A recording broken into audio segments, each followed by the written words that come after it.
Well, let's hope that this actually works for the lighting situation. So, when I was a kid, I used to love to go into stuff and see what's inside. These are Palm Pilots. One Palm Pilot is a M125. The other one is a m505. Yeah, 505.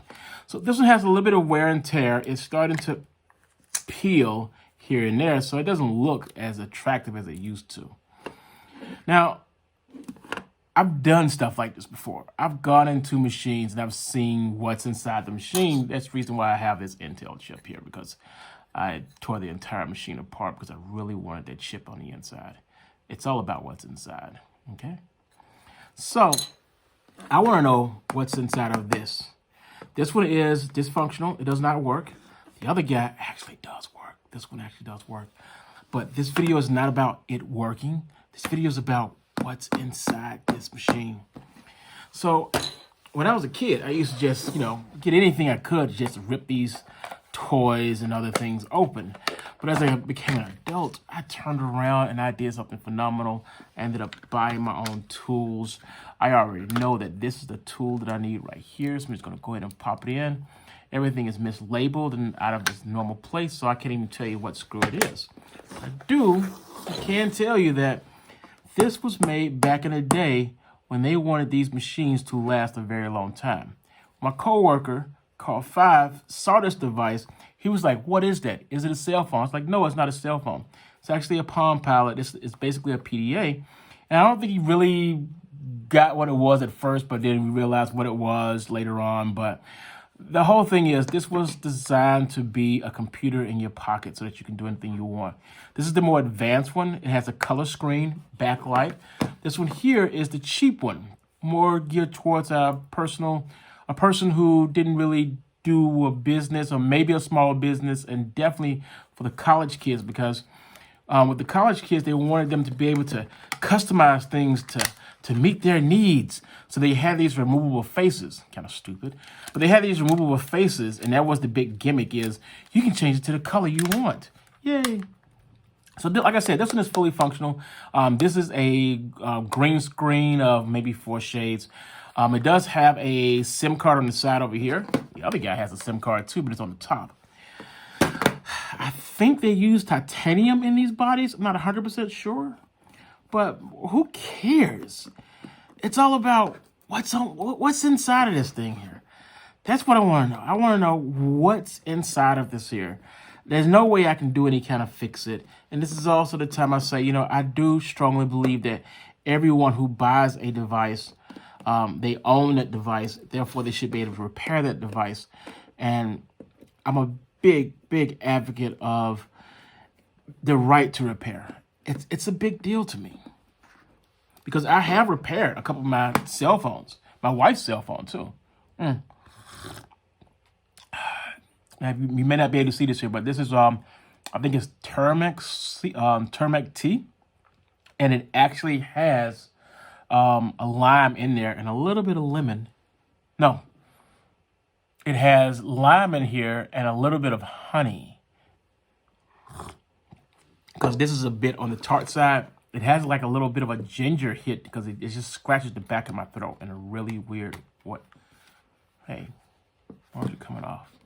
They didn't use adhesive back then. It was basically, things was just screwed together and hope that it worked. It never bent or flexed like some people. Oh, there we go. Like some of these newer devices now. Wow,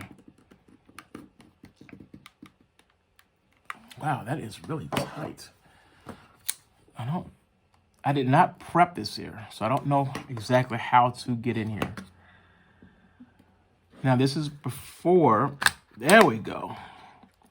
This is before people started using adhesive, so it shouldn't be too difficult.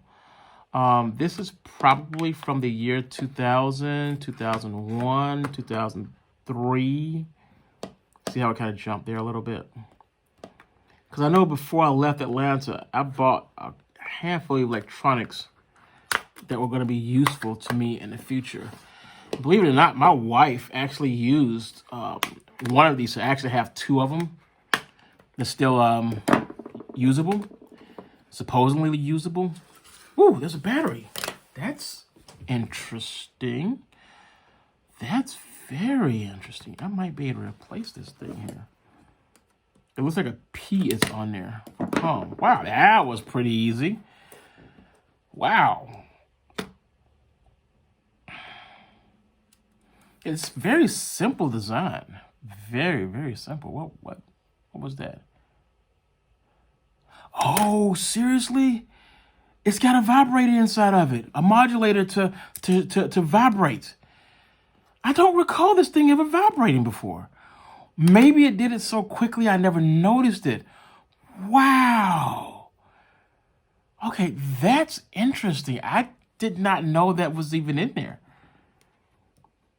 To make it have the ability to buzz a little bit. Let me see if I can open this up here without damaging it. So here's the logic board. There we go. Let me go ahead and try to take this off real quick here. Just gonna take that right out of there. There we go.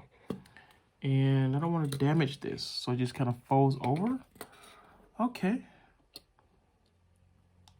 Yeah, so one of these guys still works. I don't know which one still works, but between the two, one of these machines still is functional and still works.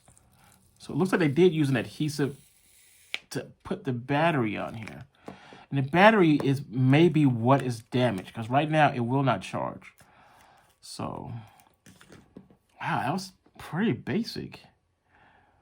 There's some other stuff attached to the screen, but I don't want to get that far into it. There's a Sony chip on here. What? What does that say? Yeah, some kind of Sony processor on here. Wow. I didn't know they had some things going on with Sony. Now I want to open up the other one. Gee, Monelli. Okay, and this is where the SIM card would go. It would just kind of slide in there. I think I have a SIM card adapter. Yeah. So I can just show you how it just slides right in there. And it uses a standard SD card, and you just slide that right in there. And it just kind of sticks in place, and you push down, it comes right back up. This is the other one I'm trying to bring back to life here. It should be coming back, but again, this is how you put the SIM card in there. You just kind of like, just push it in there. It'll fit. As long as you put it in there the right way. There we go. There we go. This is a little awkward because this is an adapter, so there's a hole in the middle of it. But yeah, it is still functional.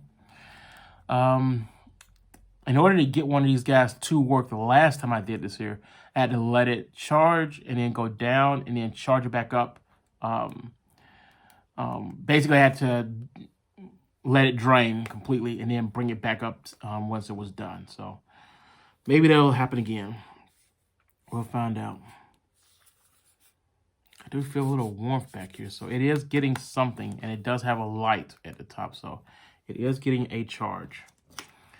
So that is the end of this video here. I really just wanted to show off what's inside of the Palm Pilot. I mean, these are pretty easy static buttons that are on this side over here. Look at that. Just little buttons. You can't hear me tapping it. Nope, you can't hear that. Hang on. Nope, you can't hear that. Yeah, you can. So yeah, that's the end of this here. I'm going to probably just reassemble this real quick, and I was just really curious as to what was inside of this machine. It's very simple. I mean, if this was something that had broken and I need to repair it, I can just repair the logic board or swap it out with this piece right here. This would be the main piece. This was the one that actually had a battery, so if you lost the power, if you lost power with it, you would actually be able to retain some power in the memory because it actually had better memory. It's probably the reason why they use Sony.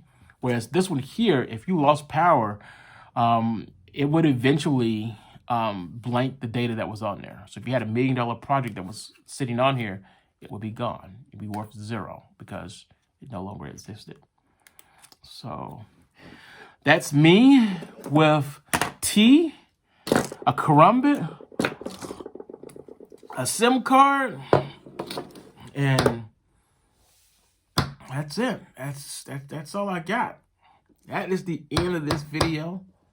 I hope you guys enjoyed this little experience here. I may try to hunt for the other video where I got a hammer and hit one of these guys here. If you would like to see the hammer video, just let me know. I'm open right now to a few things. So, like I said, I got some more stuff coming out. I am not going to edit this here. This is just going to be a raw video. I hope you guys like what you saw.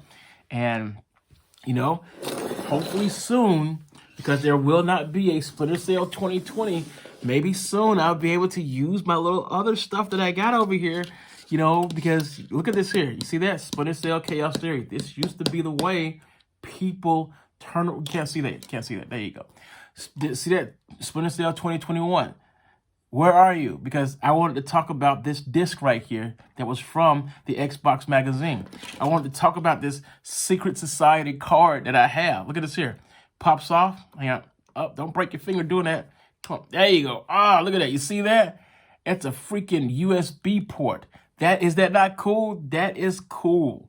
Okay? That's called Secret Society Splinter Cell stuff. That's the end of this video.